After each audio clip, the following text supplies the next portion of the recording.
Hello and welcome to my channel, I Win to Lose Gaming, the fanciest omelette du fromage connoisseur of Tevat. Demoiselle Navia has graced us with her umbrella as the newest playable 5-star Geo character. In this video, we'll be taking a look at how wonderfully spectacular a Constellation 0 Navia is with the free-to-play friendly 4-star claymore, the Tidal Shadow.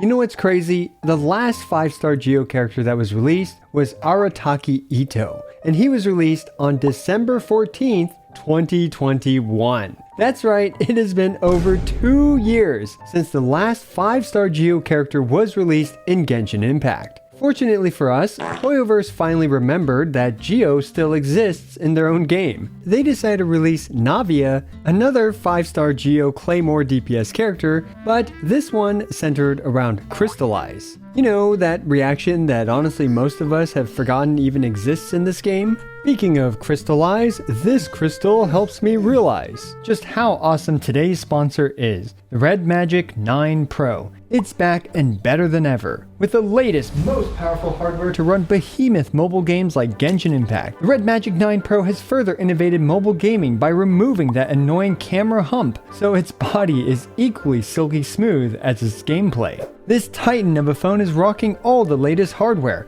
like the Snapdragon 8 Gen 3 processor, 16GB PDDR5 RAM with 512GB UFS 4.0 storage, an upgraded ICE 13 cooling system with 10,182mm squared VC, a 6500 mAh battery with a lightning fast 80-watt charger, and a full display with BOE Q9 Plus luminescent material with 93.7% body ratio and 520Hz shoulder triggers. So basically, it's got stuff that makes it fast. I've personally been using the Red Magic phones when I travel to spend my stamina in Genshin Impact, Honkai Star Rail, and even Zenless Zone Zero. This phone can handle it all, and its state-of-the-art cooling system, which includes an upgrade 2200 RPM built-in fan, gives it the chill that never quits. And frankly, it runs all of these intensive Hoyoverse games faster than even the PlayStation 4. You can customize your gaming experience with fancy shoulder triggers, tons of various settings to optimize your gameplay experience, and so much more. As we can see, Genshin Impact is running perfectly on max settings, 60 FPS with all the bells and whistles. If you're looking for the perfect gaming experience on the go, smash that link down below to check out the Red Magic 9 Pro. Huge thanks to Red Magic for sponsoring today's video. When it comes to Navia, Hoyoverse absolutely knocked it out of the park with her design. She has some of the finest details out of any of the characters in this game, with a heavy focus on some of the softer details. And she's definitely packing the largest bakery that we've seen thus far. Seriously, how the heck did she make all these macarons for the traveler without packing an entire bakery? Delicious macaroons aside, the president of the Spina Di Rosula, Navia, was tormented and traumatized by Hoyoverse's story writers, and yet here she stands stronger than ever, with her trusty yet deadly umbrella. Navia's design is immaculate, her fashion insurmountable, but as for her combat prowess, well, how does she fare? I'm delighted to inform you that Navia is equally fabulous when it comes to murdering giant godlike monsters and preparing wonderful tea parties. I'll be going over her build, her entire kit, some team showcases, a free-to-play friendly, accessible Nuke showcase, an Abyss 12 showcase, and finally, my honest opinion on Navia. For my Navia's build, she is effortlessly swinging around the free-to-play friendly and craftable 4-star claymore, the Tidal Shadow. For her artifacts, she's using the shiny new Nighttime Whispers in the Echoing Woods, which, most importantly, now has the longest name out of any artifact set. She is of course at Constellation 0 throughout this entire video, and her talents are at a stellar 10, 10, and 10. Now, it's super important to note that her artifacts are actually quite poor here, having only 199% crit value due to the very limited amount of time I've had to farm for them. There's still a lot of room for improvement here, so everything you see in this video is still a fair bit off her maximum free-to-play potential.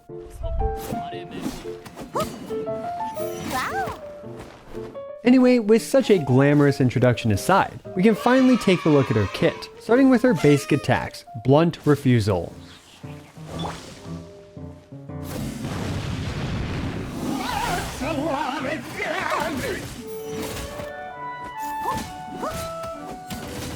without any shenanigans, to put it bluntly, does a very mediocre amount of physical damage with her unenhanced basic attacks. However, she can infuse her basic attacks with Geo, thanks to her passive 1, undisclosed distribution channels.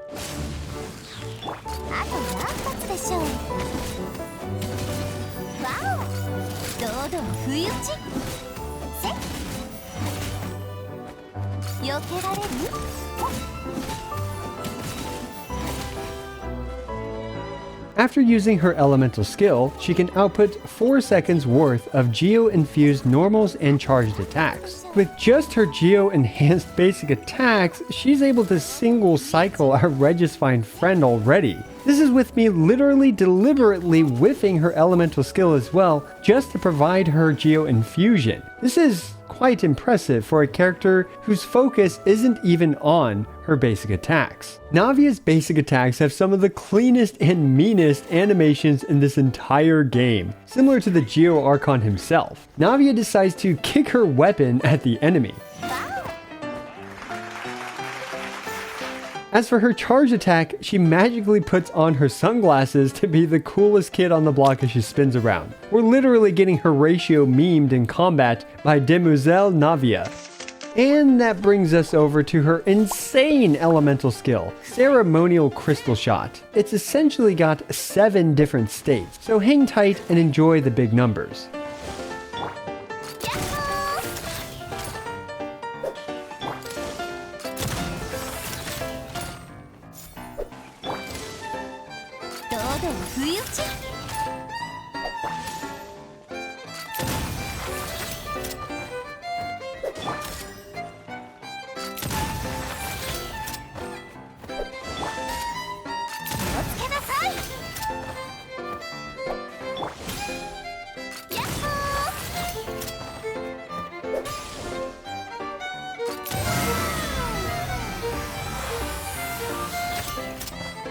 Yep, you saw that correctly. Navia just casually did 133,692 damage with Geo Resonance. Anyway, this is honestly one of the most convoluted and cryptic elemental skills we've seen to date. I'm going to try my best to keep it simple. When any character on Navia's team picks up a crystallized shard, Navia will gain a crystal shrapnel. You can pick up and store up to 6 crystallized shards. Then, when you use her elemental skill, she'll consume all her crystal shrapnel to blast her enemies with her Gunbrella.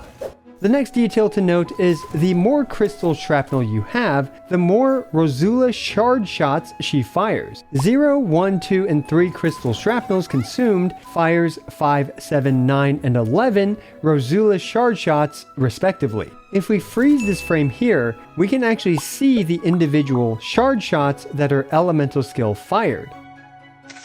Then the multiplier will increase depending on how many Rosula shard shots pass through the enemy. One shard shot hitting the enemy, which you actually have to deliberately miss in order to accomplish, will deal 710% attack scaling multiplier. Meanwhile, 11 shard shots hitting the enemy, which can be achieved by consuming 3 crystal shrapnel, will deal double that at 1,421.2% damage. But wait, that's not all. If you thought this wasn't convoluted enough, her damage doesn't even scale linearly to the number of shard shots that hit the enemy. What? Here's the entire chart for how it actually scales, at least based on some initial testing. If there are any inaccuracies in this chart, I will update it in the comment below. Anyway, let's move on to something much more digestible. For each shrapnel stack consumed after the first 3, Navia will deal 15% more bonus damage to her bonus damage multiplier. So with 6 stacks, Navia will gain 45% bonus damage to her skill damage. There's also a neat little visual indicator for while Navia is off field. When you obtain 3 crystal shrapnel for her while she's off field, we can see that this little icon appears next to Zhongli after he picked up the 3rd crystallize for Navia. And Navia also has a hold version of her elemental skill, which effectively works the exact same way as the tap version, except it allows you to aim it a bit better, and Importantly, it vacuums in nearby crystallized shards. As we can see in this clip, while it does pierce, and while it does have some range, it is difficult for all the shard shots to hit all the enemies here. Thus, it's much less effective against further and spread out enemies. It basically shoots out like a shotgun would in most video games. And finally, it has up to 2 charges, it generates 3 to 4 particles from my observations, it deals a bit of Usha damage, and it has a 9-second cooldown. I'm not sure why I saved the easy stuff for last, but there you go. Whew, we can finally move on to something much less confusing. Navia's ultimate, as the sunlight skies singing salute.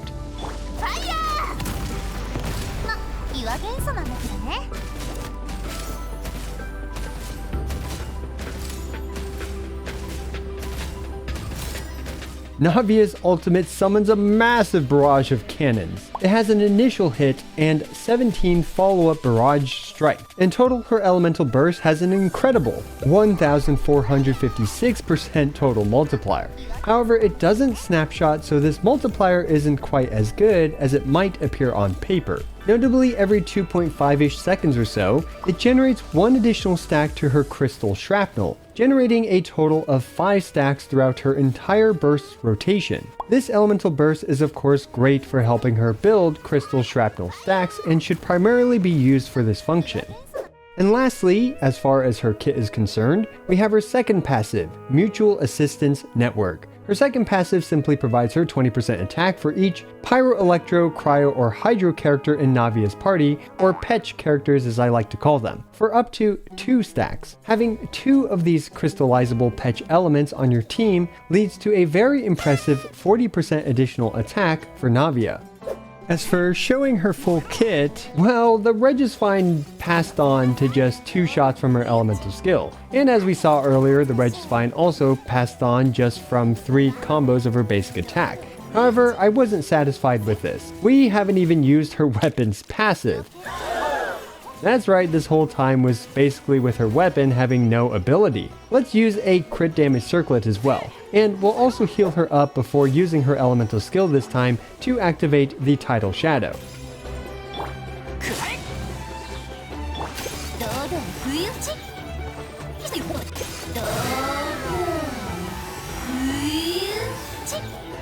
Yep, you saw that correctly, just a casual 187,790 damage elemental skill. This was able to cleanly one-shot our Regisvine friend. Oh, what has Genshin Impact become?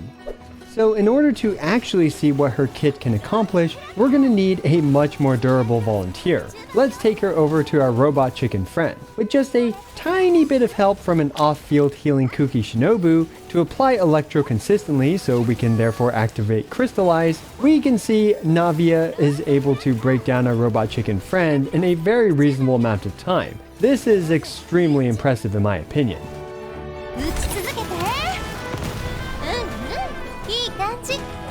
As we can see, Navia is an absolute beast, but how is she in a complete team? The following setup is likely going to be a pretty popular archetype for her, which is a double Pyro double Geo team. These double resonances provide Navia a lot of additional damage, while also providing copious amounts of off-field Pyro application for Crystallize. However, despite Navia preferring to be with 2 Petch teammates, it is far from necessary, as you're only really sacrificing 20% attack and a potential resonance. And the new artifact domain, using her with Venti, allows this team to group them up, and thus allows Navia to effortlessly one-shot the second wave.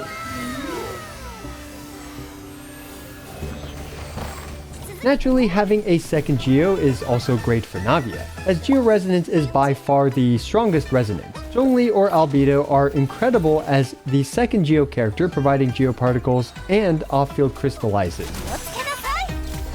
And before we move on to the Abyss 12 section, let's do an obligatory Nuke showcase.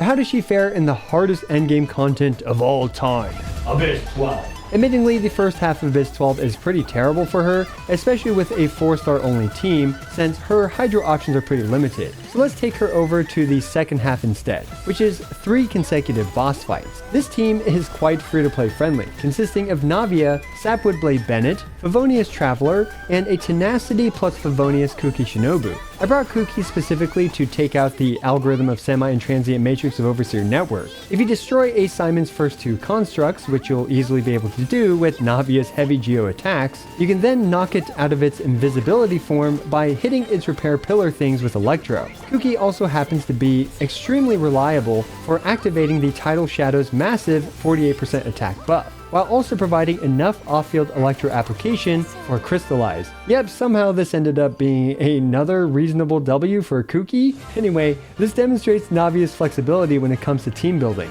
and she's able to slot in 2 appropriate Petch characters to fulfill her team's elemental needs. Navia is an incredible boss killer, as it's not too difficult to have her Gunbrella's 11 shard shots to consistently hit a large boss target. As expected, Navia is having no issues with the second half of Abyss 12, and even with this half-baked artifact set, she completed 12-1-2 in 49 seconds, 12-2-2 in 51 seconds, and 12-3-2 in 62 seconds, all well within the recommended 9-star time.